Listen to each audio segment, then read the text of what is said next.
Hey, what's up guys, aarava here, and welcome back to another episode of my F1 2019 career mode, episode 121 today for the Russian Grand Prix in Season 6. If you guys did miss the previous one, then be sure to go check the one out before you see this one at the Singapore Grand Prix. What I describe is probably the craziest career mode race I've had to date on this game, so definitely check that one out. That was worth seeing, and if you missed it, you missed out on a brilliant race. And at the end of that, then, spoiler alert, everything changed in the championship. Going into this round, then, Devin Butler is the one that leads the Drivers' Championship. There's a 10-point gap between the top four of Butler, Verstappen, myself, and Weber, respectively. So it's really anyone's game. I thought it was a 3-horse race between us two Renault boys and Verstappen in the Ferrari, but now Red Bull and Butler have announced themselves properly. I mean, to be fair, I should have seen it coming. They had 2 wins in a row at Germany and Hungary, which I just completely missed, basically, because I had my own hectic races. Obviously, Germany, we had the game crashing. Hungary, I had a car failure, so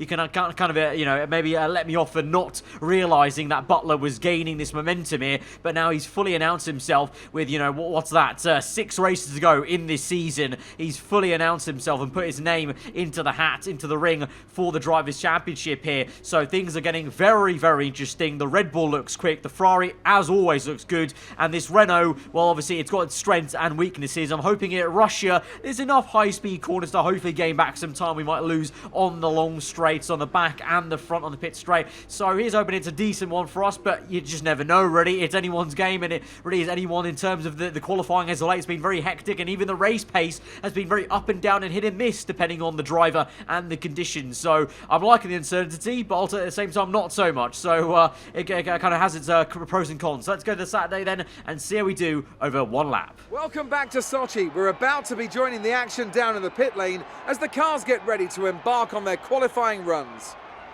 So then, Ant, it's another Grand Prix weekend, another exciting qualifying session ahead of us. What are you going to be looking out for over the next few minutes? The first question is going to be who can avoid making mistakes. There isn't much margin for error in qualifying, and you have to bear in mind that the track conditions may have changed since practice, particularly as we've had a few support races in the meantime. If the brake bias settings, for example, don't take this into account, it's extremely easy to lock up a front wheel and cause a flat spot. Just like that, your lap's ruined and you've wasted a set of tyres to boot. So it's pretty gloomy then as we start our first fly here at the Sochi Autodrome. There will be no rain forecast for this weekend though, so although it looks pretty gloomy, thankfully, unlike was the case last time at Singapore, the rain will be staying away. What is unfortunate for us is we are catching Ricciardo at the start of our lap. We fully catch him up by the end of it. He's on a flyer as well, so I basically have a little mini race with Ricciardo. I maybe should have just backed out of it because my lap was already ruined at this point, but I don't know, for some reason I just kept my foot in there, kept racing. If you can see, if this was the race, this would be an absolutely great battle with the Australian, but it's qualifying. It's our first laps for both of us here, so that completely ruined everything. Weber at the moment is on provisional pole there with that lap time, but others are yet to set their laps, a la Devin Butler and Verstappen and the other guys as well. So we come across the line for P12. It's P13 in the end. By the time we get out for our second flyer, we've already gained 2 tenths in the first sector alone, and that wasn't really a sector I lost too much time to Ricciardo anyway. At the moment though, surprisingly, Lance Stroll on provisional pole there on the top left. By the time we get through to the end, Butler on provisional pole, but then us on provisional pole there. We've skated through up into first, Butler second, Weber third, but then the checkered flag falls and a last minute lap from Butler secures him pole position back from myself, but it's a familiar front row then, the same front row that qualified for Singapore. Of course, at Singapore, Butler had a penalty, but this was what it was on Saturday last episode. Devin Butler, pole position, first place, myself second, and then Weber with a much stronger showing this time round for third place there. Verstappen, though, massively poor qualifying for him. I don't know what on earth went on for him. P11, really not what he needed there. And so it's looking like a battle between our F2 story mode AI counterparts, basically, in this race, unless Verstappen can have a Mazza at the start of the race and catch back up. But we'll have to see. Obviously, very likely, because there are quite a lot of straights, and obviously that opening lap can be quite easy to send one down the inside into turn 2, technically, obviously, even though it kind of feels like turn 1 of Russia. But for us, the front row, alongside 2 of our championship rivals,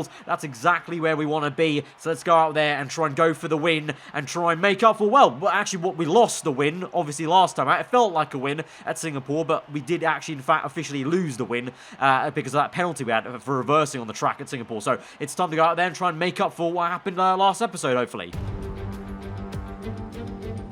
Good afternoon from Sochi as we prepare to get underway for the Russian Grand Prix. The championship battle has some time to go yet, but still expect no quarter to be given here on this circuit that made its debut in 2014 and has already seen some classic racing. It's full throttle for around 56% of the lap here at the Sochi Autodrome, a 3.6-mile run around the site of the 2014 Winter Olympics. 12 right turns and 6 left turns give us a total count of 18, with passing opportunities available into turns 1 and 13.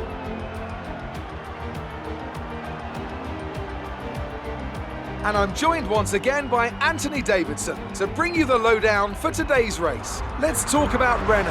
Out of the last 5 races, they've had to retire 3 times. What do you think we can infer about the car's reliability at this point? I think they can be fairly pleased with that record so far. The first thing any good car needs is a solid, reliable base with which to build on, and they seem to have that this season. It's time to take a look at our starting grid for today's race. Devon Butler will lead us away from pole position, and the engineer completes the front row. As we continue through the rest of the grid today, we have Weber, Leclerc, Lando Norris, and Stroll, Russell, Hamilton, Perez, and Daniel Ricciardo, Kvyat, Gasly, Valtteri Bottas, and Vettel, Raikkonen, Grosjean, Kevin Magnussen, and Max Verstappen. Giovinazzi and Nico Hülkenberg completes the grid. And with preparations almost complete, let's head down to the track.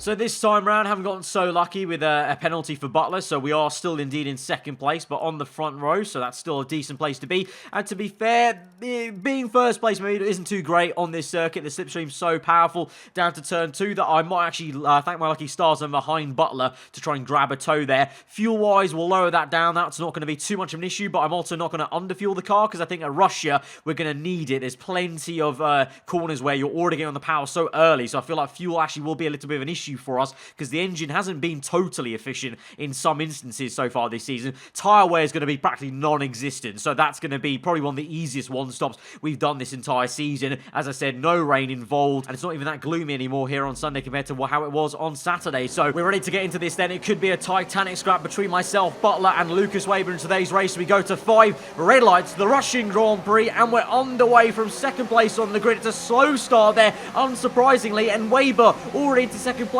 getting a slipstream off Butler, but look at this, nose to tail, us 3 here, could be 3 wide, into turn 2, Weber on the left, me on the right, down the inside we go. Butler's going to really squeeze us and pinch us into the apex, but we get the elbows out, and we're still there, and we're actually up into the lead by narrow some margins. Butler pulls alongside, he's got the momentum through this long left-hander of turn 3, we dive down the inside there, he's still got us on the exit, and we're banging tyres, we're going to squeeze him, and so no love lost between myself and my former F2 bitter rival from the story mode, Devon Butler. We squeeze him out though, and we get up into first place of the Russian Grand Prix. Butler second place, Weber in third. We set the fast lap of the Grand Prix on towards lap number 2, and now the job at hand is trying to get away from that man in the mirrors behind us, and Weber is actually right up the back of him, so if I can try and break the 1 second toe, that could, one, help me out in terms of controlling this race in first place, but that will also inadvertently, unfortunately, help out Weber, as you're about to see now as we go on through that first stint. Then a few laps have gone in this Grand Prix, and Weber has easily waltzed past Devon Butler, and he's into second place, but it's a 1-2-3 for all the kind of, I guess you could say, story mode counterpart personnel, myself, Weber, and Butler. Verstappen at the moment, the 4th man in the championship fight, still way down the order, I can confirm, and now Butler is even struggling as Lando Norris has sent one to the inside of the Brit, and the 2 Brits go side by side into turn 3, the McLaren on the right-hand side, and he's going to have a great bit of momentum there, and he should get that nailed down under braking. Seems like Norris way more confident. Yes, he is way more confident, and Butler's got major issues now. He's getting flustered because now he's just been overtaken by Leclerc in the Haas, and he's under pressure from his teammate George Russell. The 2 people that swapped cars, Russell and Stroll, in the Ferrari and Red Bull now are side by side there, so that's quite a nice, unique look at the things. And then still, to keep you updated on Verstappen, if we look on down the replay camera order, this is how far I'm having to go. Look how far back Max Verstappen Verstappen is. He's had an absolute calamity of a Grand Prix. This is the opposite of what he needs. It's a classic Ferrari sort of race here when it really matters. Crunch time, 6 races to go, and he's down for the count in the last 4 positions in this Grand Prix. But now moving back to our race, then we move on to lap number 7 then. So these first few laps have flown by. WEBER now in the DRS, and now it's a battle between us two Renaults for first place. Lando Norris also close behind. We go defensive into turn 2, shoot out that covered off there, but a lock up at the front right maybe kills off the momentum a little bit off the exit of that corner. And WEBER, you can see him in the mirrors moving from right to left of your screen, and he's got one on the outside. He's going to have a massive lunge, and he's made it work. The off-camber corner, very awkward. We're now wheel to wheel to drag race to the next corner, but look in the mirrors. Norris flying out of nowhere, lock up, and we narrowly miss WEBER by literally a pixel or so. That could have been an absolute disaster for us there. I was so concentrating on Lando Norris on the right of me, didn't even still realise WEBER was there and forgot he was there, turning in on me, and so we almost made contact with both the drivers there. But my word, Lando Norris, very, very aggressive in this Grand Prix. He dive bombed Butler before, but that was an even worse, horrendous dive bomb there. It wasn't really even a corner you necessarily overtake at down the inside, but he went and made it 3 wide between myself, WEBER, and him. So Norris's AI definitely got the balls today in the Russian Grand Prix. Can we try and make amends and keep up with these two and maybe try and get back up into minimum P2? But if we play the cards right, we could get a double toe on the next main straight, and we could actually get into first place, because you see we've stuck with this entire lap here, and we're still very much within 1 second. Although, to be fair, you can see the big train behind us. Everyone has been so close here at Sochi. I mean, it's great to see the field spread being so small, and it means that Butler, even though he's struggling, he's still there in the top 5, I believe, ahead of his teammate George Russell. But we now swing through turn 1, and we're going to open DRS. Norris also has DRS available. We've got a great toe, though. We've overtaken Norris. Can we send one to the inside of WEBER? Late on the brakes, taking a leaf out of the book we had at Singapore, driving with some anger and some aggression, and we're on the outside now through turn 3 for another time with Lucas WEBER. But this time, can we do enough under braking? No, we can't. WEBER is so good through that right-hander. He swoops around the outside and gets first place back, but at least we maintain second, and this time we're going to get dive bombed from hell and back at that corner on that right-hander from Lando Norris. For lap number 9, we still can't shake the McLaren as we go towards turn 2. DRS still available to us, but into turn 2, flustered a little bit there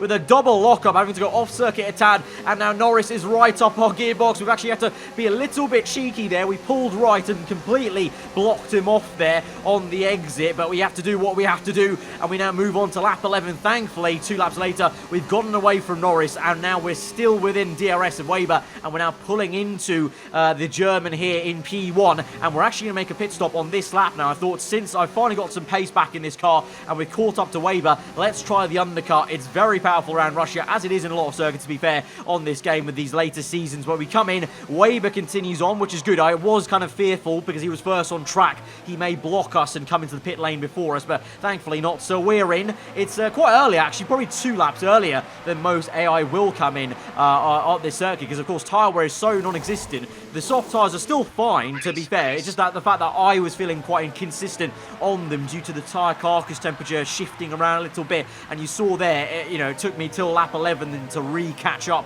and feel comfy matching WEBER's pace. But for a few laps there, from lap 8 to 9 in 10, Norris was very much breathing down my neck there, so had to be done. I think it's the positive thing for me as we now move on to lap 13. We've already caught up to some people yet to make a pit stop. Giovinazzi doing a pretty poor job, to be fair, in the Haas, because his teammate Leclerc is up in the top 5 there. So it's been an odd one, this GP. You've seen a lot of the teammates doing very badly. Verstappen doing very poorly. Russell as well, not really matching Butler as much. And here, Giovinazzi not matching Leclerc at all. The only kind of difference and exception to that rule is myself and WEBER, but that has been the case the entire season. WEBER's been on a robotic, consistent level, as I've said many times. But now we come through the last 2 corners, getting right up behind Hulkenberg. Actually, to be fair, being held up by Hulkenberg quite a fair bit here. So the traffic not helping me out, but we set the fast lap of the Grand Prix still whilst being held up by traffic. But through turn 1 we can go, and look at the top left there, WEBER's name tag behind us on the standing. So we are already up into a net first place then as we go side by side to Hulkenberg. But then look at the massive move there from the German. We tried to overtake him. He instead had other plans and tried to overtake the Alfa Romeo. We go down the inside of both of them there to make a 3-wide pass into turn 3, ironically there. But well, I don't know what it is about today, the Russian GP. I've never seen the AI so punchy around Sochi, but there you go. They're making dive bombs left, right and centre. We catch up to Valtteri Bottas though in Sector 3, and like Gasly held up Verstappen in Singapore last episode, Bottas did hold me up quite a fair bit there in the last sector, so Weber's closed up a tad from the gap we did have initially out the pit lane, and so he is going to start obviously his chase after me. He's just outside DRS, I think, and then Norris the same in third place, but it's still that same top three, but obviously we've swapped around with our teammate, thankfully. And then behind, little update, there is George Russell's Red Bull, and he has jumped Butler, and Butler has now been dive-bombed by another car, so Butler's now also going backwards in this Grand Prix, so it's really become the Renault show in the championship fight as Butler just about manages to defend against Lance Stroll in the Ferrari and the Mercedes car there, Ricciardo, I believe, I think that is. But yeah, Butler and Verstappen really taken out this GP. I mean, Verstappen definitely more so, because look at that, he's still so far behind. I think a good 5 places back from points paying position. So I don't know what's gone on. Maybe he's got a car issue, but he's had no pace. I would have thought if he had a fine car, he would have made his way through, but clearly not. I think he's definitely got some sort of issue. Maybe still hanging off the back of that engine failure he had last episode. I don't know. But now we move back to our fight and immediately getting stuck in here as Weber is in the slipstream. He's pulling out on the left to make a move on lap 19. It's a massive lunge. He's locked up though, and so we've got it back through under the bridge. We're side by side. They're banging tyres as Weber gets the better run to the inside. We go easy on the left-hander because actually there's not too much point fighting it too much through these corners, because we'll rather have DRS onto the main straight. Also at the same time, through that very awkward chicane, my car got kind of pulled left anyway, so I lost some time there, but we're close enough through the last turn that I should be able to get a tow back off Weber to get back into first place. But I feel like this may yo-yo a bit if we can't, if neither of us can break the tow base, very much like many times before. But here we go now, move to the right hand side from the left, DRS open, and should be an easy pass. A little bit tricky into turn 2. Weber still had his nose in there, so I had to lift off a little bit to give him some room, but we got back up into first. But like I said, it is just going to yo-yo about as long as Weber stays in that 1 second, and so he comes back at us. This time he's on the inside for turn 2. We're on the outside there. Can we swoop round? Weber with a much better entry there, but on the exit he's a bit slow, and so he pull it alongside, nearly neck and neck now through turns 3. He's on the outside. We're on the inside line, so this has actually favoured Weber before, and there we go. We shoot through, but crucially, once again, he is so supreme under braking for that 4th turn. He's going to block us off here. I have a little look on the outside, but it's kind of half-hearted look on the left-hand side, and in the end, Weber maintains first. We're going to be right at the back of him, though, and just keep the pressure base. You can see he's doing so well, though, to place the car very awkwardly. I feel like I have a better kind of line through most of these corners compared to him. You can see there, then onto the tyre starts to go a little bit, and on lap 22, he's pulled off a massive gap now in sectors 3 and onto the new lap here, sector 1. We've still got DRS available, but now we've got Lando Norris also pressurising us, very much like was the case in stint 1, and actually that exit was so poor off turn 2 that now Norris has got a great run. The AI are just so strong at turn 3. They've just got this extra kind of force that wills them on that inside line there. So right now, Weber getting away from us, and by lap 23, I think the pattern's starting to form that I'm still going pretty quick, but Weber's going quicker as we go across the line to set our personal best lap time there. 2 red first sectors, but the 3rd sector green, so that's our best lap of the Grand Prix, and yet Weber has broken the DRS, and he's away with the fast lap of the Grand Prix, so you can see the difference there. Even though I'm going quick, Weber's just going quicker again, which has been the case many times before. I've said it before, he's just kind of an alien sometimes once he gets into first place, and he's going to carry that on. So I try my best, but eventually even the tyre started to go off a little bit, and my pace just fell off a little bit in terms of the concentration, just went away in the last lap, as it usually does a lot of the time for me when I don't have a chance anymore to make a move. And so we're going to settle down for 2nd place. I didn't want to settle, but in the end I didn't have the consistency to just pound through the lap times lap after lap to keep up with Weber, and so he's going to end up winning the Russian Grand Prix, us in another 2nd place ahead of Lando Norris. But a big calamity today for Devin Butler, but even more so for Max Verstappen. Okay, good job, mate. Really well done. That was a fantastic drive.